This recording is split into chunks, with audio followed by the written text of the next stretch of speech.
Hey guys, good morning. কি খবৰ আপোনালোকৰ? আশা কৰোঁ আপোনালোক ভালেই আছে। গাইজ বৰ্তমান মোৰো ভালেই। গাইজ আজি দেওবাৰ হয় আৰু দেওবাৰ দিনটো এটা বিজি ডে বুলিয়ে জনা যায়। আজি মই কি কৰিম তাকে অলপ দেখুৱাবলৈ চেষ্টা কৰিছোঁ। ছানডে কাৰণে উঠোতে অলপ পলম হৈছে। এতিয়া মৰ্ণিং চাহ কাপৰ পৰাই আৰম্ভ কৰিছোঁ মোৰ আজিৰ দিনটো।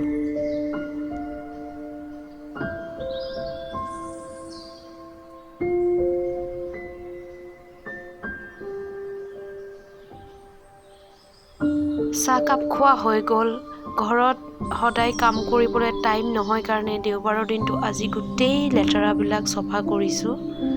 জোতাবিলাক জমা হৈ আছিল, পুৰণা জোতাবিলাক অকণমান ছাইড কৰি পেলাইছোঁ কাৰণ ইউজ নহয় যিহেতু এটা কাৰ্টুনৰ পৰাই ছাইড কৰি দিছোঁ। আজি ভাবিছোঁ মই আজি অকণমান মোৰ ফুলবিলাক মই যতন কৰিম বুলি। যোৱাকালি ডিউটিৰ পৰা আহোঁতে ফেঞ্চি বজাৰৰ পৰা কেইজোপামান ফুলৰ পুলি লৈ আহিছিলোঁ। আৰু কি হয় এতিয়া শুকান দিন যিহেতু ফুলবিলাক তেনেকুৱা নালাগে, সেইকাৰণে ছিজন ফুলবিলাক পোৱা কাৰণে আৰু দাম কমতে পোৱা কাৰণে কেইজোপামান লৈ আহিছিলোঁ।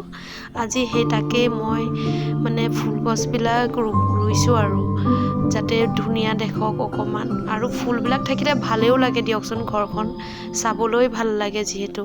সেইকাৰণে আজি দিনটো মই ফুল গছবিলাক ৰুই কেনে আজি মোৰ দিনটো এনেকৈ আৰু ঘৰৰ কামবিলাক কৰি সময়খিনি কটাম আৰু। ফাইনেলি ফুল ৰোৱা হৈ গ'ল।